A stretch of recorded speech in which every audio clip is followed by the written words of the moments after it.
The ground shook again as another alien plasma bomb hit the colony's outer shields. Jake Harrison wiped sweat from his forehead and looked at the status screen in the command center. The red numbers were not good news.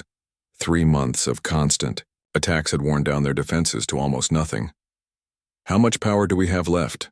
Jake asked Pete Collins, the chief engineer who was working frantically at his control panel. "Maybe 6 hours if they keep hitting us like this," Pete said, without looking up. His hands moved quickly over the controls, trying to redirect power from non-essential systems to the shields. "The main generator is running at 90% capacity, and we're already shutting down everything we can." Captain Lisa Rodriguez walked into the command center, her Marine uniform dirty and torn from the latest battle. She had been fighting the alien ground forces that managed to break through their outer perimeter 2 days ago. Her face was tired, but her eyes still showed the determination that had kept the colony alive this long. "The north sector is holding, but barely," she reported to Jake. "We lost another 2 defense turrets in the last attack. My Marines are doing their best, but we're running low on ammunition and medical supplies." Jake nodded grimly. He had been the colony administrator for 5 years, but nothing had prepared him for this. New Haven was supposed to be a peaceful farming colony on Kepler 442b, far from any known alien territories. The planet had good soil, clean water, and perfect weather for growing crops. 2,000 colonists had made it their home, including many families with young children. Then the Vorthak Empire found them. The aliens had appeared in their system 3 months ago with a massive fleet of warships. They demanded immediate surrender and evacuation of all humans from the planet. When the colonists refused, the bombardment began. Since then, it had been a constant battle for survival. "Any word from Earth Command?" Jake asked Tony Adams, their communications officer. Tony shook his head sadly. "Still nothing, sir. The Vorthak are jamming most of our long-range communications. I've been picking up fragments from other colonies, but..." He paused, not wanting to say what everyone already knew. "But they're all under attack too," Jake finished for him. The room fell silent except for the constant hum of machinery and the distant rumble of explosions.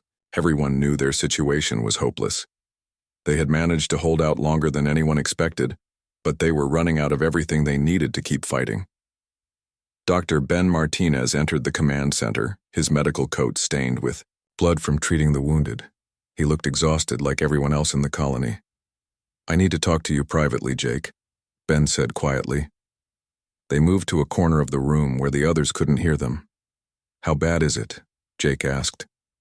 "We have 43 wounded in the medical center, and I'm running out of supplies to treat them," Ben whispered. "But that's not the worst part. Kate Johnson just told me our food reserves will last maybe 2 more weeks if we keep rationing like we are." Jake felt his heart sink. Kate was their supply officer, and she had been working miracles to stretch their resources. If she said 2 weeks, it was probably less. "There's something else," Ben continued. "Tomorrow is Christmas Eve. The children are asking questions. They want to know why Santa Claus hasn't come to visit them on their new planet." Jake looked across the command center at the families huddled in the corners. Parents were holding their children close, trying to comfort them during the attacks. Many of the kids were too young to really understand what was happening, but they could feel the fear and desperation of the adults around them. Amy Sullivan, a 7-year-old girl with blonde hair and bright blue eyes, had asked her mother that morning why Santa couldn't find their planet. Her mother, Carol Sullivan, had tried to explain that Santa was very busy and might not be able to visit this year. Amy had started crying, saying that meant Santa didn't love them anymore. The conversation had been overheard by other children, and soon many of them were asking the same questions. How could the adults explain that they might not live to see another Christmas? "Sir, we have incoming," Pete shouted from his station. "Multiple Vorthak fighters approaching from the east." Lisa immediately activated her communication device. "All Marines to defensive positions, this is not a drill." The sound of running footsteps filled the corridors as defenders rushed to their posts. Jake watched the tactical display as enemy ships approached their colony. The shields flickered as they absorbed the first wave of energy weapons. Carl Weber, their sensor technician, was monitoring the enemy movements. "I count 20 fighters, and 2 heavy bombers," he called out. "They're targeting our power station." Can we stop them? Jake asked Lisa. We'll try, she replied, but her voice didn't sound confident. The battle raged for 2 hours. The colonists managed to shoot down several enemy fighters, but they lost another shield generator and their backup power station. When the aliens finally retreated, New Haven was closer to collapse than ever. As the all-clear signal sounded, families began emerging from their shelters. Children clung to their parents, and everyone looked up at the dark sky where alien ships still circled. Like hungry predators, Jake looked at his watch. It was December 23rd, and in just over 24 hours it would be Christmas Eve. He wondered if any of them would be alive to see it.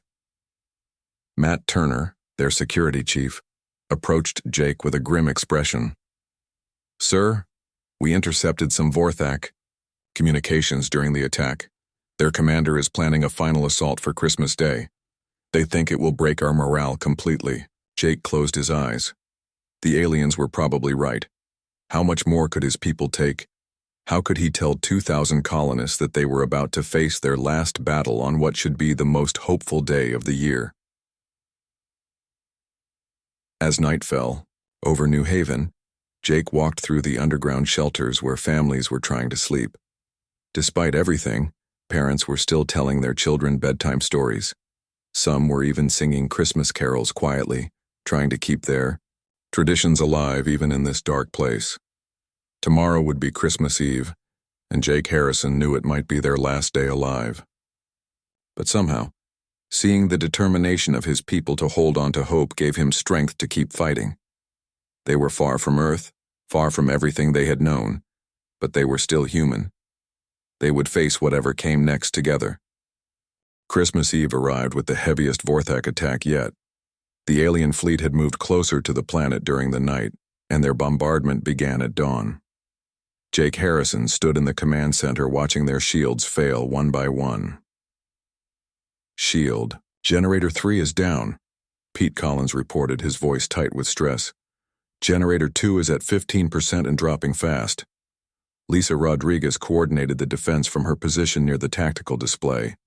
Her Marines were fighting, desperately at every breach in their perimeter, but the aliens were pushing closer to the colony center.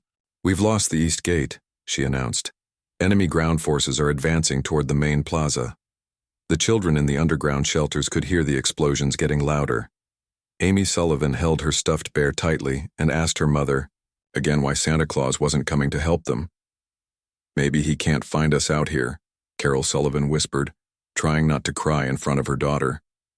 Carl Weber was monitoring his sensor displays when something impossible appeared on his screen. At first he thought it was a malfunction. The readings made no sense at all. Sir, I'm getting a strange contact on long-range sensors, Carl called out to Jake.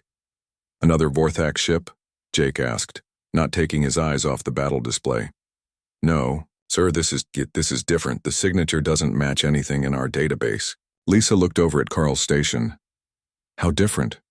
Carl stared at his screen and shook his head slowly. According to my sensors, it's a sleigh. An actual sleigh being pulled by what appears to be 8 reindeer. Everyone in the command center stopped what they were doing and looked at Carl. Pete Collins laughed nervously. Your sensors are broken, Carl. The stress is getting to all of us. But Carl checked his readings again. No, sir. I'm running full diagnostics and everything is working perfectly. There's a sleigh out there and it's heading straight for us. Tony Adams looked up from his communications panel.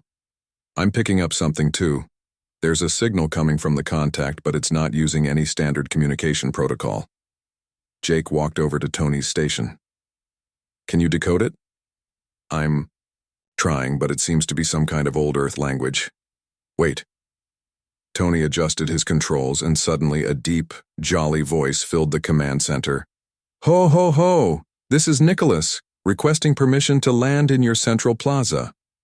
I believe some children here have been very good this year. The entire command center fell silent.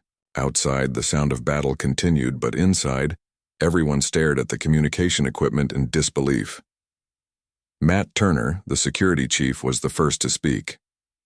This has to be some kind of Vorthak trick. They're trying to confuse us, but Amy Sullivan, who had been brought to the command center because the shelters were no longer safe, tugged on her mother's sleeve. Mommy, that's Santa Claus. I told you he would come. Jake looked at the tactical display. The mysterious contact was somehow moving through the Vorthak fleet without being attacked. Enemy ships were firing at each other, missing their target, completely or simply not detecting it at all. How is it getting through their blockade? Lisa asked. Carl checked his sensors again. Sir, the Vorthak ships don't seem to be able to see it. Their targeting systems aren't even registering the contact. The voice came through the speakers again. I understand you're having some trouble with unwelcome visitors. Don't worry about them right now. They seem to be having some technical difficulties. Looking at the battle display, Jake could see that Carl was right. The Vorthak ships were flying in confused patterns. Some had stopped firing entirely, while others were shooting at empty space. This is Colony Administrator Jake Harrison, Jake said into the communication system. Who are you and how are you doing this? I'm exactly who your children think I am, the voice replied cheerfully. I've been watching Earth's children for centuries, but now that humans have spread to the stars, my job has gotten more interesting. May I land? I have some gifts that might help with your current situation. Jake looked around the command center. Everyone was staring at him, waiting for his decision. The logical part of his mind said this was impossible, but the readings were clear. Something was out there and it was somehow neutralizing the alien attack. You have permission to land, Jake said finally. Wonderful. Ho ho ho. 5 minutes later, Pete Collins reported that the Vorthak bombardment had completely stopped. Lisa confirmed that enemy ground forces had retreated to their ships in confusion. All enemy forces are withdrawing to a safe distance, she announced. I don't understand what's happening, but they seem to be afraid of something. Carl watched his sensors as the mysterious contact descended toward the colony. It's landing in the central plaza, just like he said.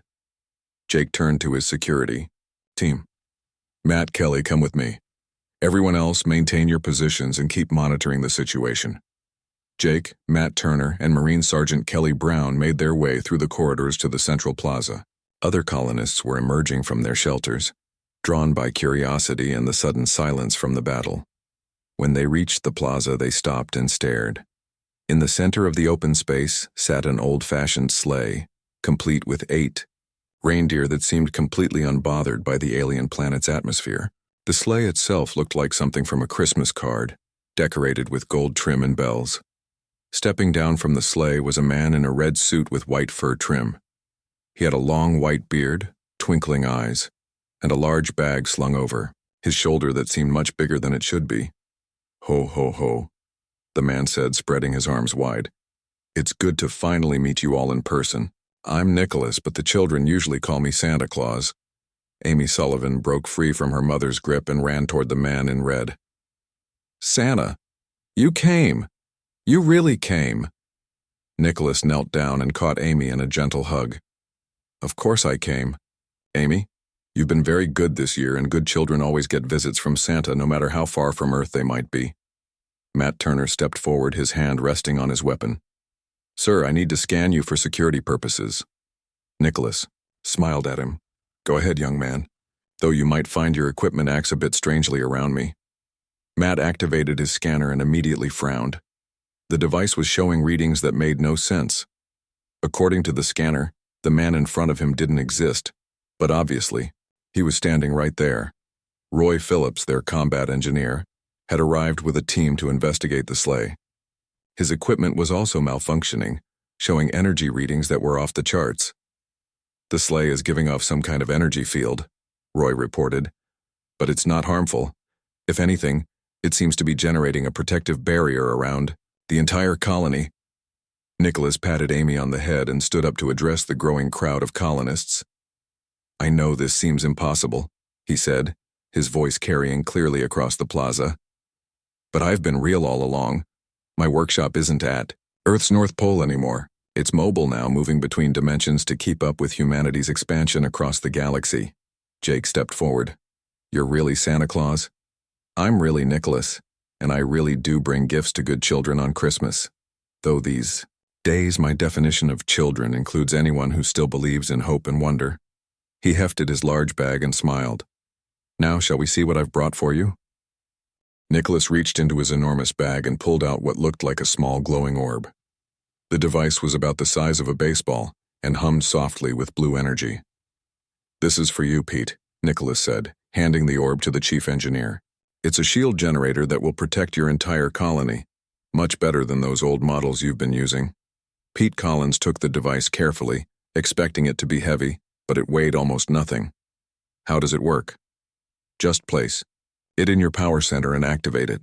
Don't worry about the energy requirements, it powers itself," Nicholas explained with a smile. Jake Harrison watched in amazement as Pete hurried away to install the device. "How do you know our names? How do you know what we need?" "I've been watching humanity for a very long time," Nicholas replied. "When children believe in me, I can see them no matter where they are in the galaxy. And Amy here has been believing very strongly." The little girl beamed with pride as Nicholas patted her head again. Nicholas reached into his bag once more and pulled out several small devices that looked like silver coins. He handed them to Lisa Rodriguez. "These are for your Marines, Captain.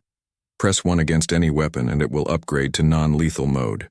Instead of killing your enemies, it will make them sleep peacefully. When they wake up, they won't remember why they were fighting." Lisa examined the strange coins. "Non-lethal? But the Vorthak have been trying to destroy us." "Sometimes the best way to win a war is to help your enemies remember what they're really fighting for," Nicholas said wisely. "The Vorthak aren't evil, Lisa. They're scared. Their home worlds are dying and they think they need your planet to survive. But there are better solutions than war." From his bag, Nicholas produced a small device that looked like a child's toy but glowed with soft golden light. He handed it to Kate Johnson, the supply officer. "This is a food synthesizer, Kate. It will create any food you can imagine, as much as you need for as long as you need it. No more rationing, no more hungry children." Kate's eyes filled with tears. "But how is this possible? The energy requirements alone would be enormous." Nicholas winked at her. "Christmas magic runs on different rules than regular science. The energy comes from hope, joy, and the desire to help others. As long as your colony has those things, the device will work perfectly." Dr. Ben Martinez stepped forward, still covered in blood from treating wounded colonists. Nicholas smiled and handed him a small medical kit that seemed to contain far more supplies than its size should allow. "This will heal any injury, Ben. Physical wounds, infections, even old scars that still cause pain. And it will never run out of supplies as long as you use it to help people." Ben opened the kit and stared at medical devices he had never seen before. Some looked almost magical, while others appeared to be technology centuries ahead of anything humans had developed. "Where did all this come from?" Ben asked.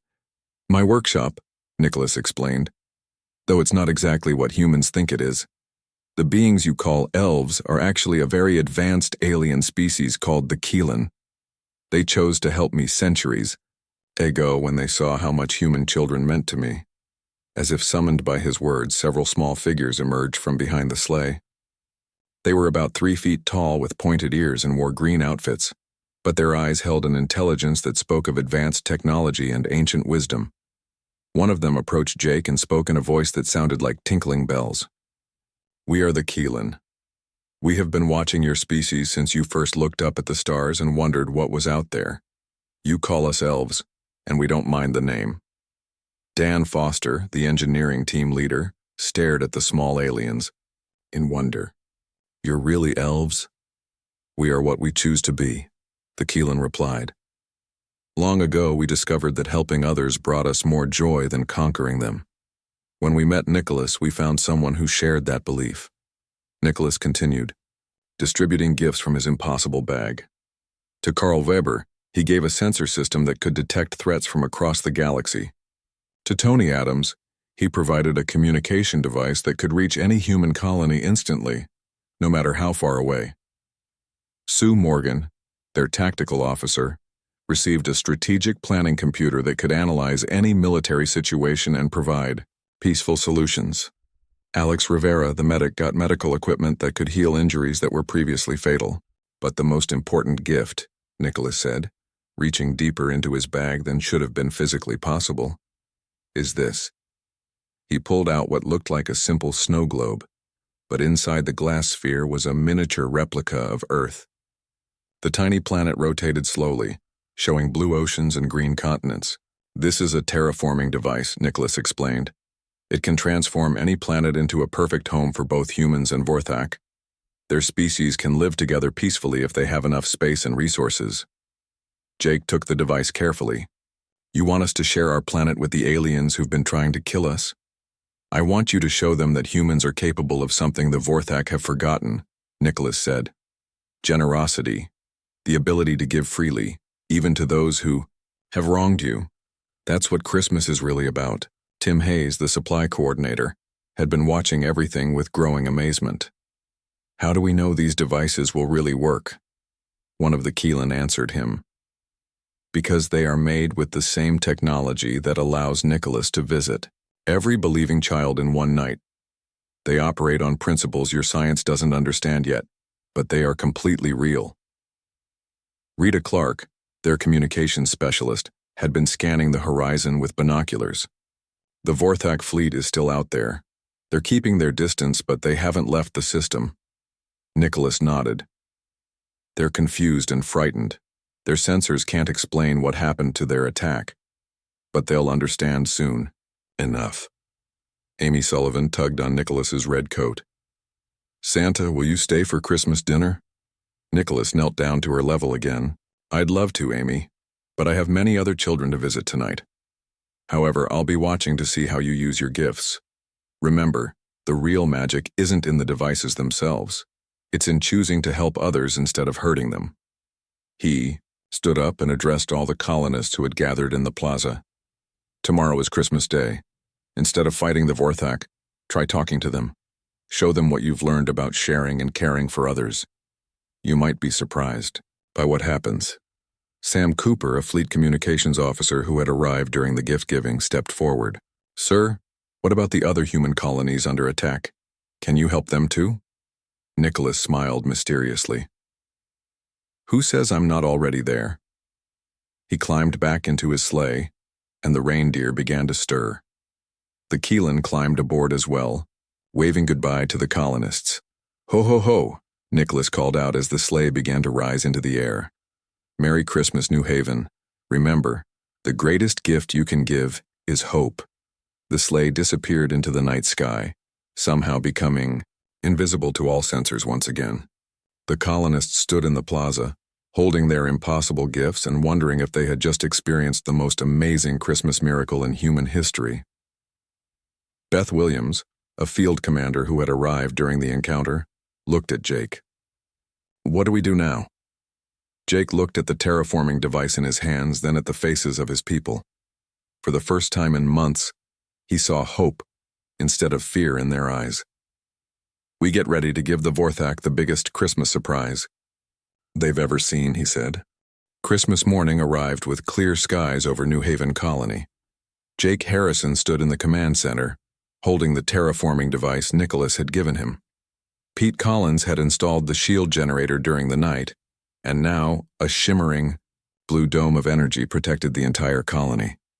"The shield is working perfectly," Pete reported with excitement in his voice. "It's generating more power than our old system could ever dream of. And according to my readings, it could protect us from anything the Vorthak throw at us."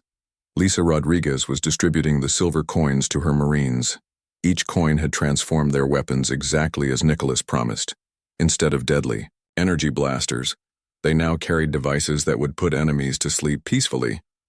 "This feels wrong," complained Marine Corporal Jack Davis. "How do we fight a war with sleeping powder?" "Maybe that's the point," Lisa replied thoughtfully. "Maybe we're not supposed to fight a war at all." Carl Weber was monitoring the Vorthak fleet through his new sensor system. The alien ships were still keeping their distance, but their behavior was strange. "Sir, the Vorthak fleet is sending out scanning beams, but they can't seem to lock onto our colony," Carl reported. "It's like we're invisible to them, but they know we're here." Tony Adams had been trying to establish communication with the alien fleet using his new device. "I'm getting fragmentary signals from their ships. They're arguing among themselves. Something about impossible readings and unknown technology." Jake made his decision. "Tony, Open a channel to the Vorthak flagship. It's time to talk. Sir, are you sure about this? Matt Turner asked. They've been trying to kill us for 3 months. Nicholas said the real magic is in choosing to help others instead of hurting them, Jake replied. Let's see if he was right. Tony worked with his new communication device for several minutes before finally establishing a connection. The main screen in the command center flickered to life, showing the bridge of a Vorthak warship. The alien commander was tall and reptilian, with dark green scales and bright yellow eyes. When he saw the humans on his screen, his expression showed both anger and confusion. I am Warlord Zorax of the Vorthak Empire, the alien announced in a harsh voice. What trickery is this, humans? What new weapon have you used against us? Jake stepped forward. We haven't used any weapons, Warlord Zorax. We want to talk about ending this war. Ending it?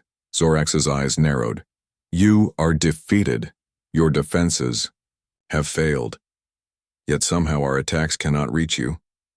What allies have you found? We found someone who taught us that there might be another way to solve our problems, Jake said calmly. Someone who showed us that sharing is better than fighting. Zorax made a sound that might have been laughter. Sharing? You humans are weak. We need this planet to save our people. Our homeworlds are dying. We will take what we need. Dr. Ben Martinez stepped up beside Jake. What if we told you there was a way to save your people without taking our planet? What if we could help you? Help us? Zorax looked suspicious. Why would you help the enemies who have attacked you? Jake held up the terraforming device. Because someone gave us a gift that makes it possible. This device can create new planets that are perfect for both our species.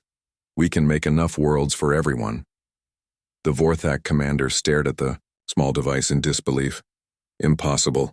Terraforming technology requires enormous resources and centuries of work. Not this one, Jake said. This works on different principles. Principles based on hope and generosity instead of fear and conquest. On the Vorthak ship, other aliens could be seen gathering behind their commander. They were talking excitedly, in their own language, pointing at the device Jake was holding. Sue Morgan had been analyzing the Vorthak fleet with her new strategic computer. Jake, according to this system, most of their ships are carrying civilian refugees, not just soldiers. They really are trying to save their people. This information changed everything. The Vorthak weren't just conquerors. They were desperate. Survivors trying to find new homes for their families. Warlord Zorax, Jake said gently, how many of your people need new homes? The alien commander's aggressive posture softened slightly. 3 billion Vorthak are homeless. Our sun is dying and our planets grow colder each year. Many have already died. Kate Johnson stepped forward holding her food synthesizer. We understand being hungry and desperate, but there's enough room in this galaxy for all of us if we work together.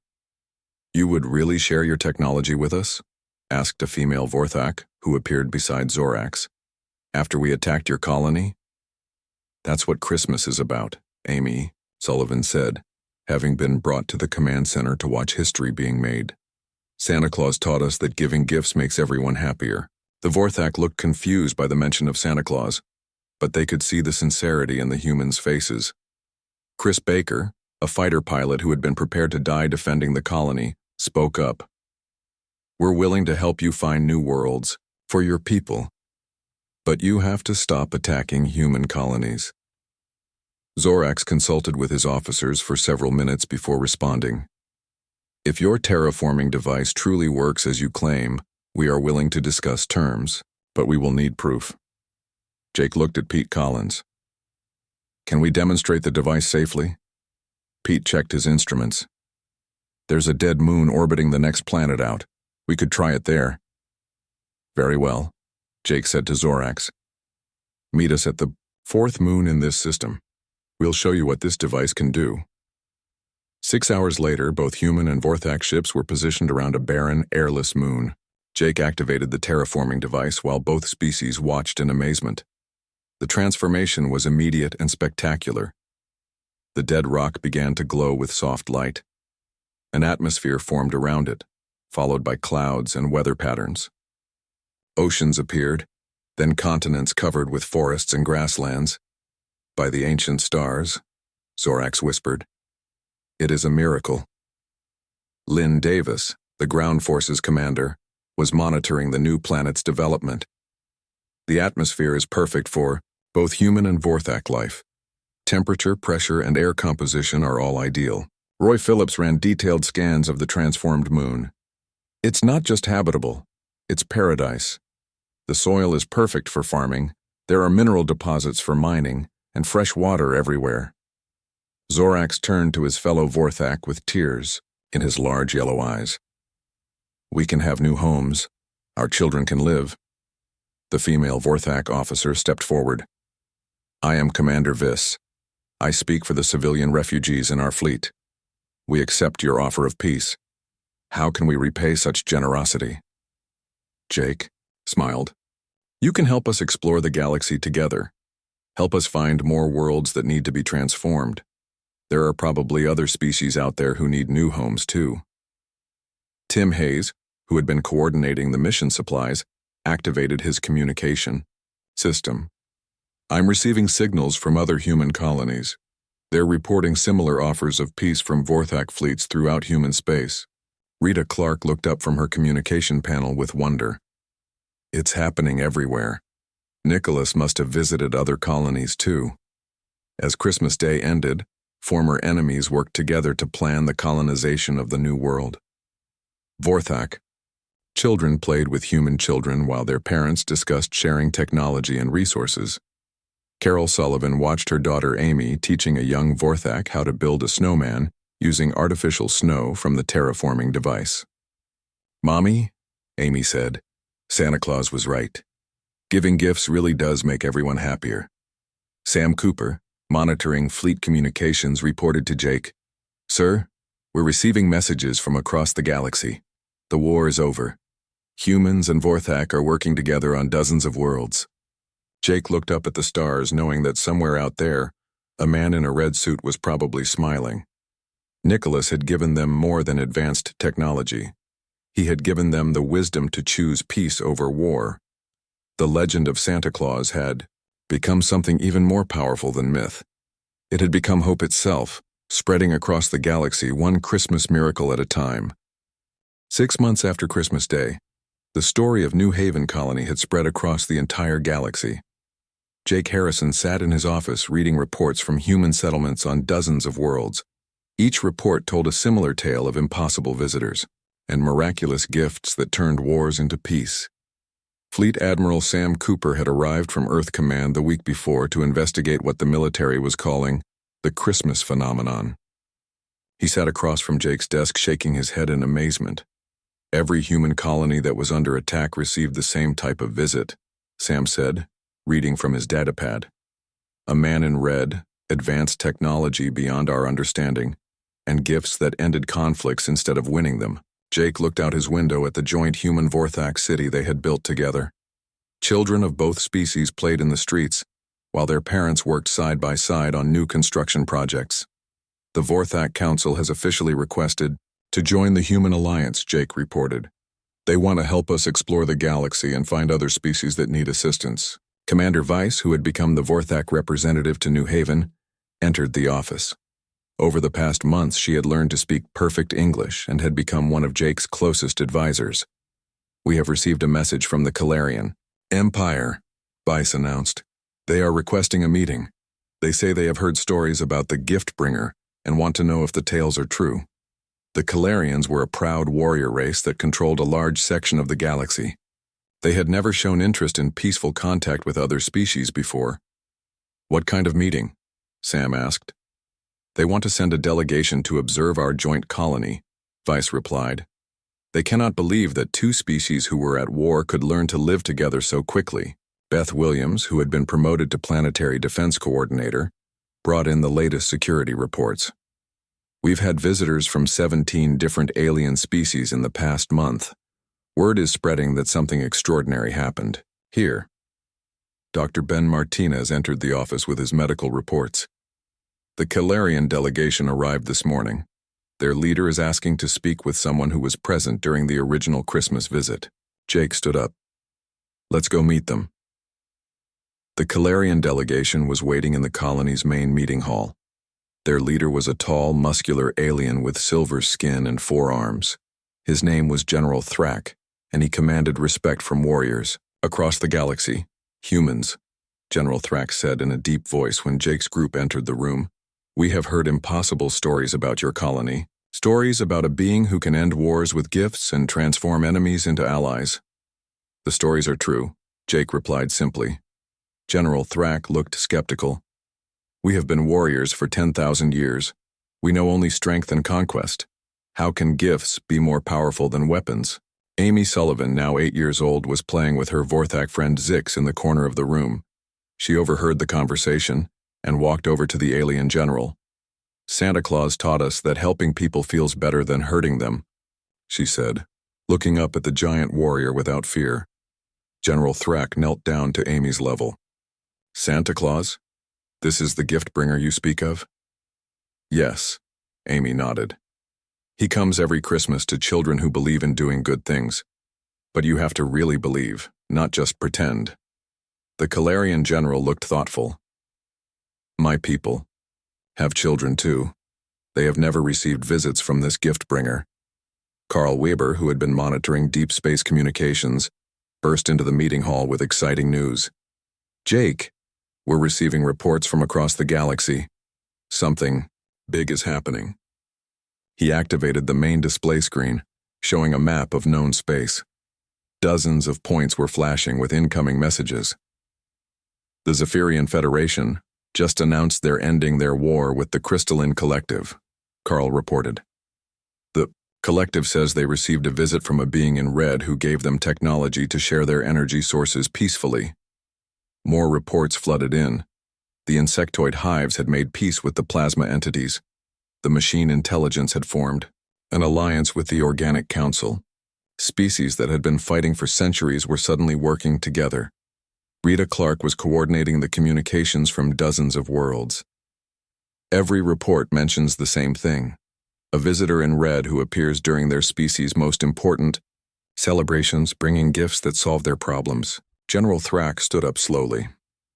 This gift-bringer visits other species too? It seems like it, Jake replied. But only during times when they're celebrating hope, family, and generosity. Commander Weiss had been analyzing the data.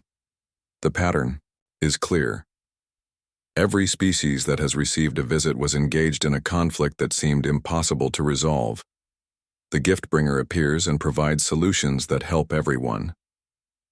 Tony Adams had been tracking the spread of peace across the galaxy. Sir, we're looking at the end of galactic warfare as we know it. Species that have been enemies for millennia are forming alliances. General Thrak was quiet for a long time, processing this information. Finally, he spoke. My people celebrate the Day of Strength each year when we honor those who protect others. Perhaps we have been thinking about strength in the wrong way. Dan Foster had been studying the technology Nicholas left behind. General, the devices we received don't just solve problems. They inspire people to solve problems for others. It's like they spread the desire to help.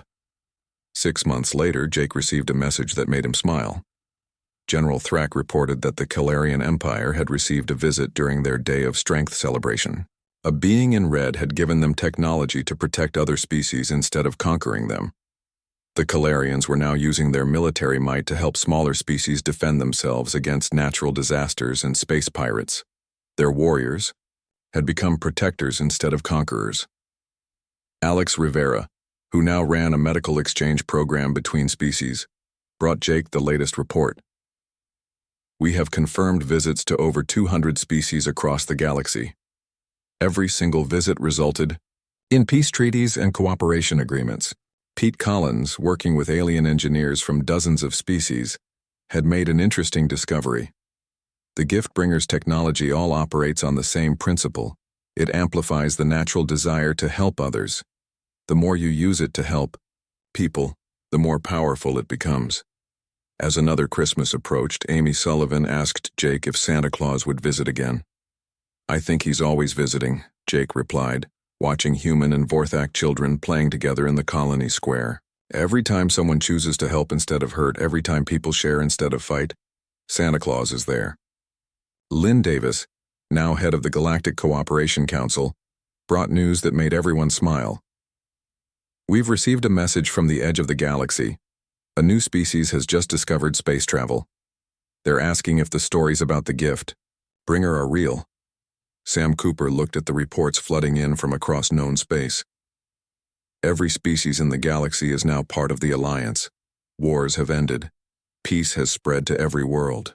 That Christmas Eve, as Amy and her friends looked up at the stars, they could see ships from hundreds of different species traveling peacefully through space. The galaxy had become a place where different kinds of life worked together instead of fighting. "Do you think Santa Claus is proud of us?" Amy asked her mother. Carol Sullivan hugged her daughter close. "I think he's very proud. You helped teach the whole galaxy about Christmas." Somewhere in space, traveling between dimensions in his impossible sleigh, Nicholas smiled. The legend of Santa Claus had evolved from a simple story about gift-giving to something much more powerful. It had become the foundation of galactic peace, spreading hope and generosity to every corner of the universe. The man who was once just a legend had helped transform the galaxy into the greatest Christmas gift of all.